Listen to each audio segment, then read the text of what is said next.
Hello friends, welcome to unfiltered opinion and initiative by Unacademy. मेरे पास कुछ aspirants की क्वेरीज आई है, जो भी कॉमन क्वेरीज हमारे दिमाग में होती है कि इसको कैसे प्रिपेयर करना है या फिर कितने क्वेश्चन सॉल्व करने हैं, कितने घंटे पढ़ना है, कहाँ से क्या करना है। So I will try to answer these questions based on my knowledge and experience of these examinations.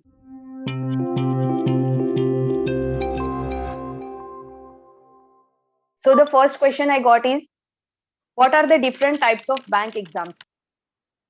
There are basically two types of bank examination according to the post they want to fill. So first is the clerical cadre का examination and the second is officer cadre के लिए जो examinations होते हैं. Clerical cadre में आते हैं SBI clerk का examination and IBPS clerk का examination, जो nationalized बैंकों में clerical post के लिए रहता है. और आरबीआई असिस्टेंट का भी एग्जामिनेशन उसमें ही आता है. और एक एग्जामिनेशन है नाबार्ड का डेवलपमेंट असिस्टेंट का एग्जामिनेशन. फिर ईपीएफओ का सोशल सिक्योरिटी असिस्टेंट का भी एग्जामिनेशन क्लरिकल केडर में ही आता है. फिर ऑफिसर केडर्स के जो एग्जाम है उसमें आता है RBI grade B, NABARD grade A, grade B, SBI PO exam, IBPS PO और LIC double AO.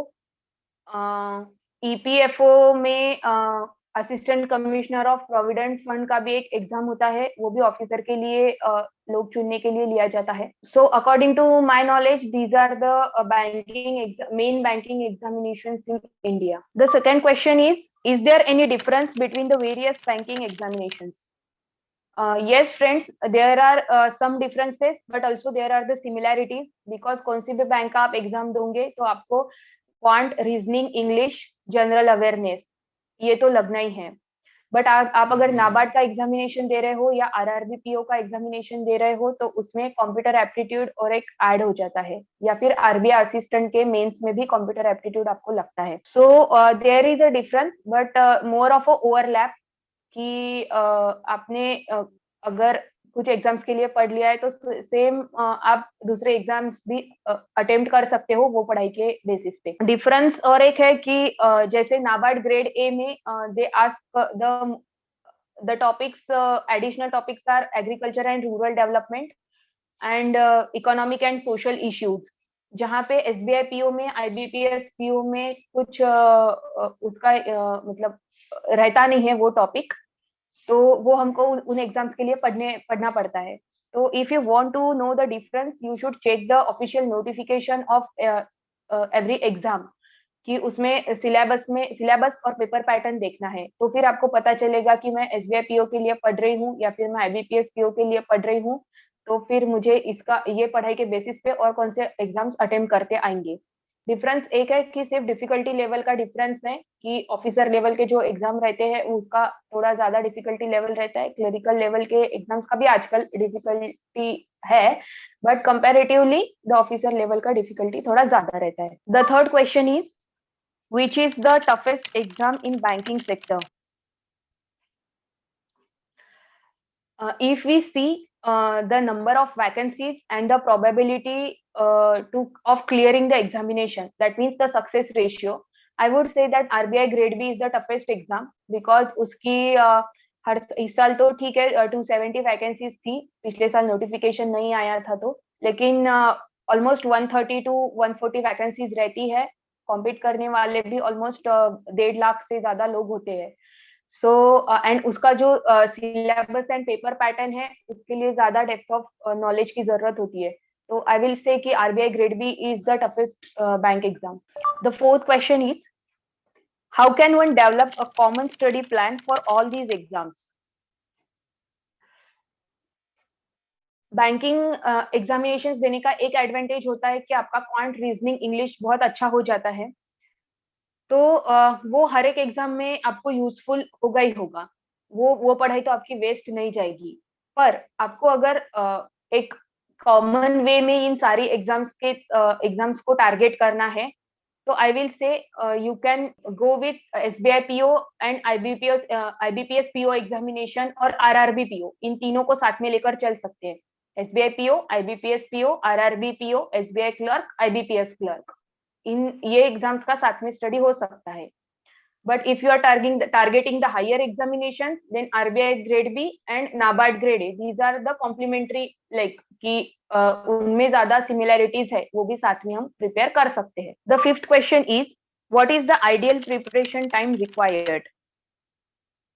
So friends, this is quite a subjective question. ऐसा हम लेके नहीं चल सकते हैं कि हमारा वैसे तो एक साइकिल में ही हमारा निकल जाना चाहिए exam, if you are targeting only that exam with a full dedication. But normally आपको 1-1.5 साल लगता है पूरा ग्रिप आने में, कि अगर आप एकदम फ्रेशली स्टार्ट कर रहे हो, कॉलेज के पास आउट हो जस्ट, और आपको अभी बैंकिंग सेक्टर के एग्जाम्स देना आप स्टार्ट कर रहे हो, तो फिर आपको थोड़ा इनिशियली आपके बैकग्राउंड पे भी थोड़ा डिपेंड करता है कि अगर आप बीकॉम किया हो तो फिर 10th तक ही आपने मैथ्स पढ़ा रहता है, तो फिर मैथ्स का और थोड़ा करना पड़ता है preparation.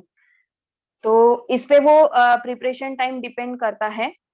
But there is not ideal preparation time. जब तक होता नहीं फाइनल सिलेक्शन, तब तक पढ़ते रहना है, तब तक प्रिपेयर करते रहना है. The sixth question is, how much time I should invest daily on studies? If we say the quality and quantity of study both matters, क्योंकि अगर हमको अपना स्टडी मेजर करना है तो सिर्फ हम ये नहीं देख सकते हैं कि हम 8 घंटे पढ़ रहे, 9 घंटे पढ़ रहे, 12 घंटे पढ़ रहे एक ही जगह पे बैठ के. वो आई विल मुझे I don't believe in that कि इतने घंटे पढ़ने की वजह से ही होगा सिलेक्शन, और इतने घंटा नहीं पढ़ा तो नहीं होगा, ऐसा कुछ नहीं है. द थिंग इज कि जितना भी टाइम आप पढ़ रहे हो, आपने फुल कंसंट्रेशन से पढ़ना है, पूरा मन लगा के पढ़ना है, और जो डिफिकल्टीज आती है वो आपने किसी से तो भी सॉल्व करके लेनी है, या फिर खुद वेज फाइंड आउट करने हैं कि हम कहाँ से इसका आंसर ये कैसे कर सकते हैं. यस, तो इस क्वेश्चन में यही है कि आपको ऑलमोस्ट 6 से 7 घंटा तो मतलब हो ही जाता है. वैसे नॉर्मली अगर भी हम पढ़े तो भी मॉक मॉक सॉल्व करने रहते हैं, या फिर प्रैक्टिस करनी होती है, तो 6-7 घंटा हो ही जाता है. पर ऐसे ये मत रखिए, क्योंकि कंसिस्टेंटली आपको एफर्ट्स डालने हैं. कंसिस्टेंसी ज्यादा मैटर करती है. एक दिन आपने बहुत पढ़ लिया, दूसरे दिन आपने पूरा रेस्ट ले लिया, कुछ भी नहीं पढ़ा. इवन आई विल से कि अगर आपने मतलब 15-20 दिन भी प्रैक्टिस नहीं की ना, तो फिर तो भी मुझे ऐसा रियलाइज होता था कि 16वें दिन मेरी स्पीड कम हो गई है. तो ये होता है. The seventh question is, should I give equal weightage to all sections? I will not say that, क्योंकि आपको प्रिपरेशन जब आप करते हैं तो आपको स्ट्रॉन्ग सेक्शंस पे ज्यादा फोकस करना है, वहां पे आपकी एक्यूरेसी मेंटेन होनी चाहिए. फिर जो वीक सेक्शंस है उसको अबव एवरेज लाने के लिए आपने कोशिश करनी है. तो प्रिपरेशन के टाइम पे वही देखना है कि सारे टॉपिक्स का आपको बेसिक तो पता होना चाहिए, बट उसमें भी हायरार्की होनी चाहिए कि आपको कौन से टॉपिक को ज्यादा इंपॉर्टेंस देना है. The 8th question is, what was your favourite section? My favorite section was English because उसमें मेरा सबसे ज्यादा स्कोर होता था. The 9th question is, do I have to read newspapers daily?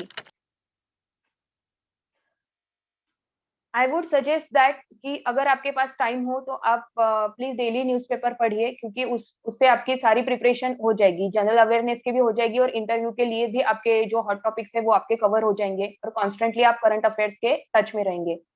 But जब भी प्रीलिम्स नजदीक आती है तो आप न्यूज़पेपर्स पे आपने फोकस नहीं किया तो भी चलेगा. आप बाद में मेंस के लिए जो लगता है वो आप कैप्सूल से भी कवर कर सकते हैं.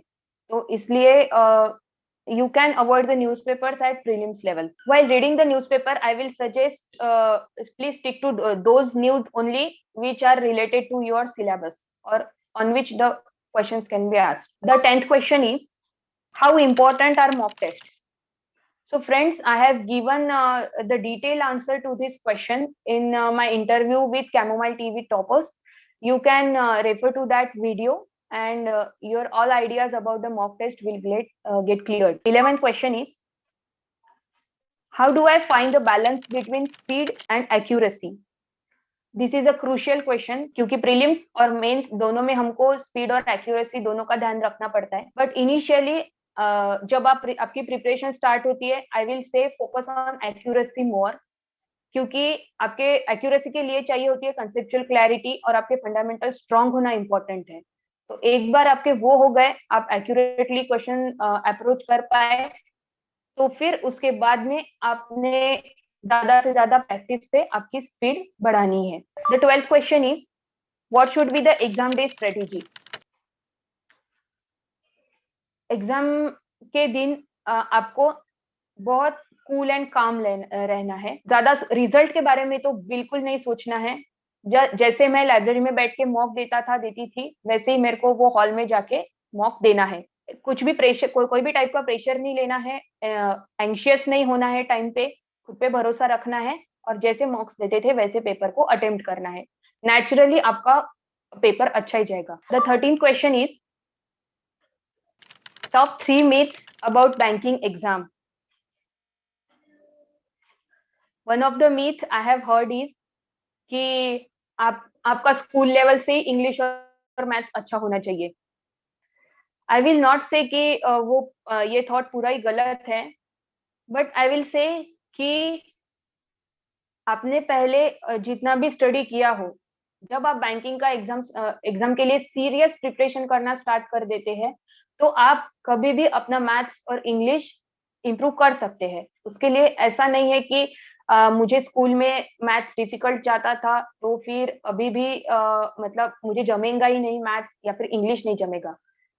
सो you can always start afresh, and you can always improve on your weakness. The second myth I have heard is कि आपकी कैलकुलेशन स्पीड बहुत स्ट्रांग, बहुत ज्यादा होनी चाहिए।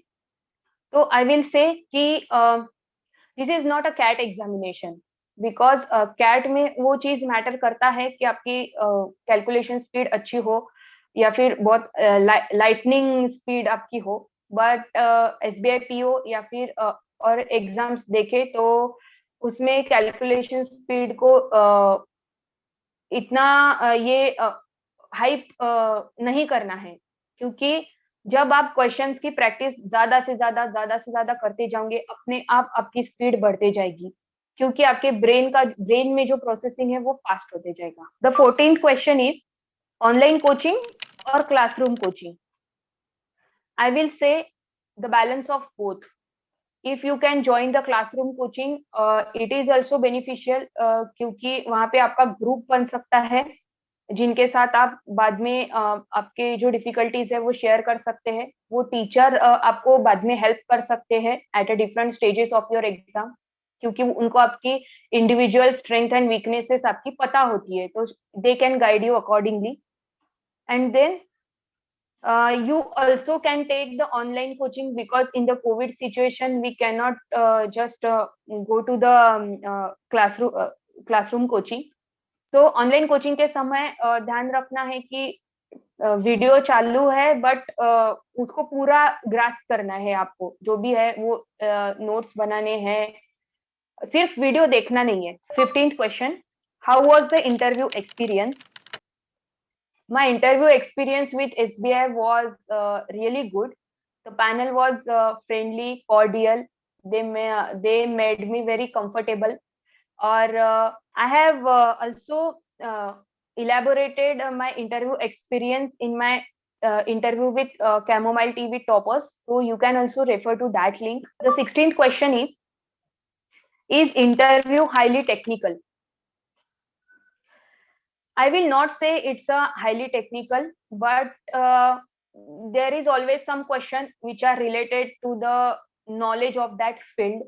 So basic questions आपको पता होने, basic questions के answers आपको पता होने चाहिए, basic concepts आपको पता होने चाहिए. But even if they ask you a technical question, they don't expect कि आपको वो आना ही चाहिए. They just check your approach and attitude towards that question. The 17th question is, how can someone top in interview? I don't think I will be a right person to answer this question. You can refer to the interview of my batchmates like Ninad Zane. He has scored 49 marks out of 15 SBI PO interview. The 18th question, what are the key responsibilities of a bank PO? when we join any bank as a probationary officer, or we are also called as a trainee officers, the main responsibilities are the customer dealing. जो भी आपके पास लोग उनके financial problems लेके आ रहे हैं, जो भी उनके अकाउंट से रिलेटेड है या फिर उनके इन्वेस्टमेंट से रिलेटेड है, एफडी है, आरडी है, म्यूचुअल फंड्स है, वो आपको उसका नॉलेज चाहिए। You are like a supervisory staff होते हैं बैंक पीओ, तो उनके जो सबऑर्डिनेट्स है उनका सुपरविजन भी उनको करना पड़ता है। बेसिकली जो भी बैंकिंग में जो ट्रांजेक्शन्स हो रहे हैं, कोई चेक क्लियरेंस का काम है या फिर डिमांड ड्राफ्ट का काम है, अकाउंट ओपनिंग है, फाइनेंशियल इंक्लूजन है, फाइनेंशियल लिटरेसी को प्रमोट करने की जरूरत है, लोन्स सैंक्शन करने हैं जैसे कि मुद्रा लोन है, होम लोन है, कार लोन है। तो basically you are there to maximise the profit of that organization, because banks are the commercial organizations and they need to increase their deposits and advance. 19th question: how does the bank PO affect the lives of a general public? Being a probationary officer in a public sector bank gives you a huge canvas to work on, because यहाँ पे हर background के लोग आते हैं, different knowledge level के लोग आते हैं, और हर लोगों से उनके क्वेरी के हिसाब से डील करना पड़ता है। In this Covid situation, what I have observed in a bank is people are really suffering from the financial problems, but वहाँ पे जो गवर्नमेंट की स्कीम्स को इम्प्लीमेंट करना है, जैसे कि स्मॉल लोन्स हो गए, या फिर गोल्ड लोन एक नया ऑप्शन है कि जहाँ पे आपको एक्सपेंसेस के लिए you can manage. So it affects the huge part, it affects hugely on the general public in if we see from the financial point of view. Friends, I have tried to answer all of your queries with the best of my knowledge, but उसके बाद भी आपको कोई भी problem है preparation के related, या कुछ समझ में नहीं आ रहा है, तो you can just put your comment in the comment section, so I will try to answer all of the queries.